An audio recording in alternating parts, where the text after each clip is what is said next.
Ya, Tatwir Hadikah Sakifah Banu Saidah. Ya, jadi di belakang ini Bapak Ibu sekalian, ini adalah Sakifah Banu Saidah. Kemarin masih ada kebunnya, hari ini sudah rata semua. Entah mau dibikin apa, taman atau apa. Yang jelas malam hari ini kita berada di tempat yang sangat bersejarah, di mana Rasulullah Shallallahu Alaihi Wasallam beliau meninggal dunia. Ya, beliau meninggal dunia, meninggalnya di sana, di mana Raudhoh, di pangkuannya Ibu Aisyah. Beliau meninggal dan diumumkan oleh semua masyarakat Madinah bahwa Rasulullah telah meninggal. Terdengarlah di telinga Umar bin Khattab. Umar bin Khattab, umumnya manusia kaget, terkejut, tidak percaya. Siapa yang mengatakan Rasulullah meninggal, ku hajar, ya, ku potong lehernya. Tidak mungkin Muhammad meninggal. Emosi sesaat, kaget sesaat, tidak percaya. Lalu diingatkan oleh sahabat Abu Bakar As-Siddiq, wahai Umar, tidak ada Muhammad kecuali utusan sebelummu. Wa ma Muhammadun illa rasulun min qablika. Nabi Muhammad juga rasul seperti dulu, meninggal juga pastinya.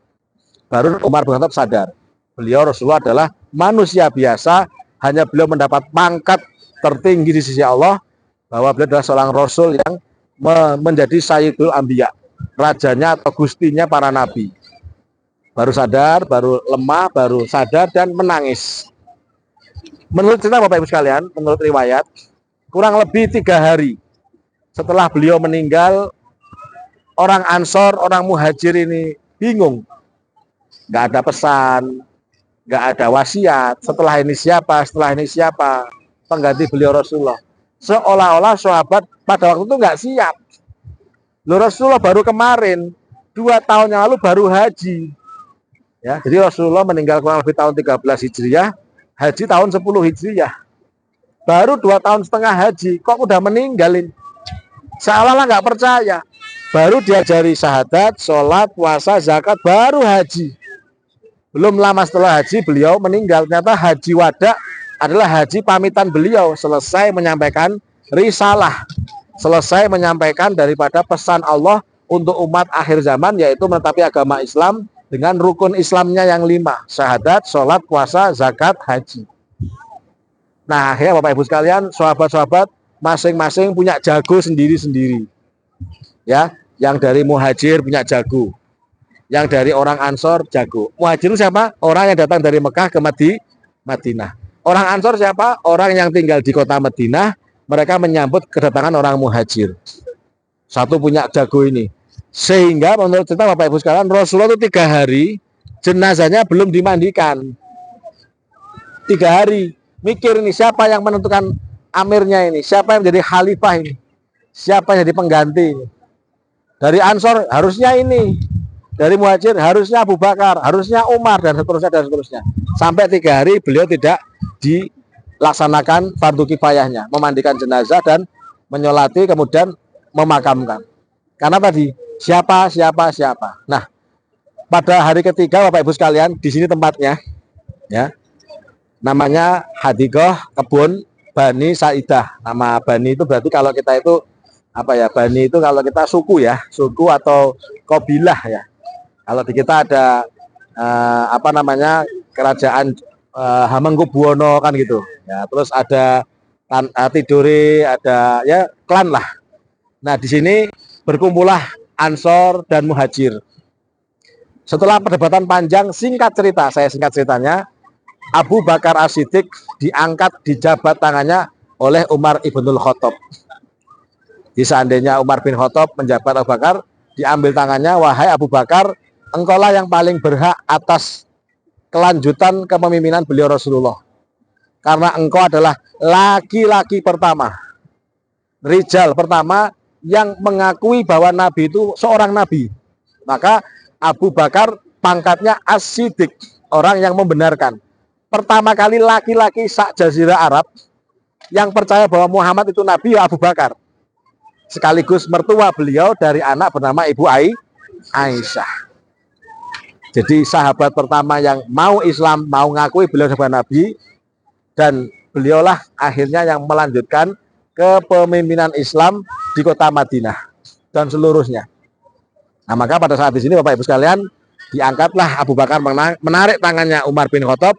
Kami semua umat Islam, Muhajir dan Ansor sepakat mengangkat panjenengan Bapak Abu Bakar sebagai khalifah pengganti Rasulullah Shallallahu Alaihi Wasallam.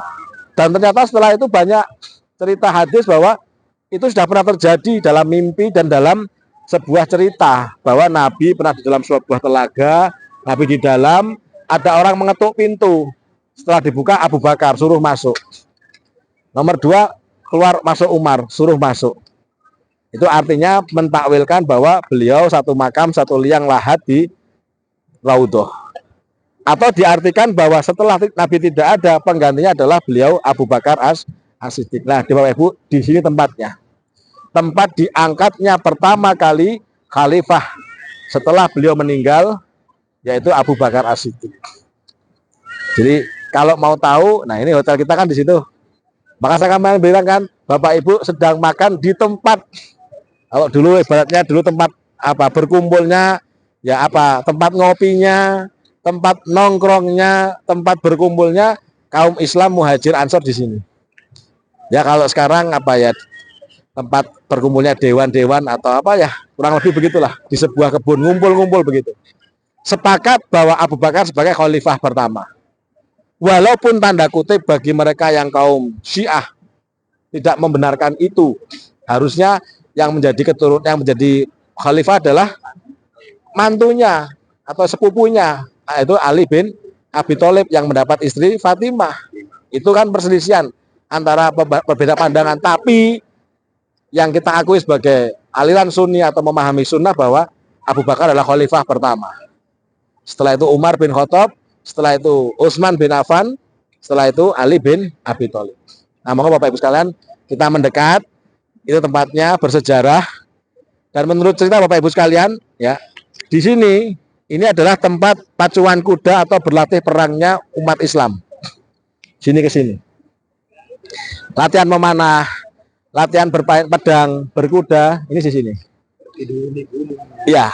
Ya kalau tetap begini, Pak, tetap begini. Tetap seperti ini datar, cuma ini tempat apa? Latihan perang, medan dilatih pedang di sini. Nah, rumah beliau di sana dan ini tempat pembeatan pertama kali. Jadi Bapak Ibu sekalian, di dalam Islam ada baiat, ada janji suci, ada janji setia.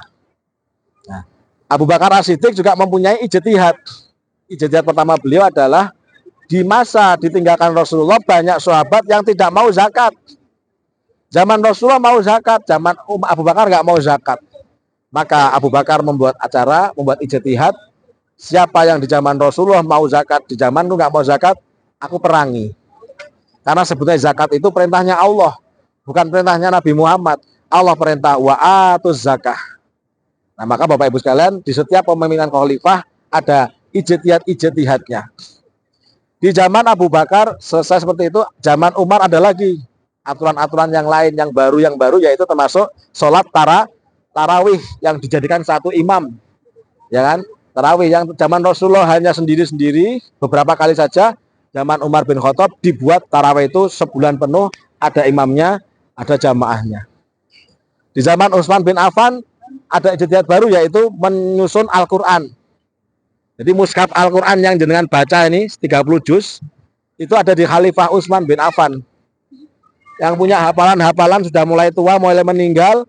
Sebelum ini punah, sebelum ini hilang Al-Qur'an dari ingatan-ingatan sahabat, dikumpulkan, dijadikan satu, jadikan mushaf. Makanya namanya mushaf Utsmani. Dan seterusnya, sejarah panjang. Monggo Bapak Ibu, terima kasih sudah atensi. Kita foto di belakang Sakifah Banu Sa'idah. Assalamualaikum warahmatullahi wabarakatuh.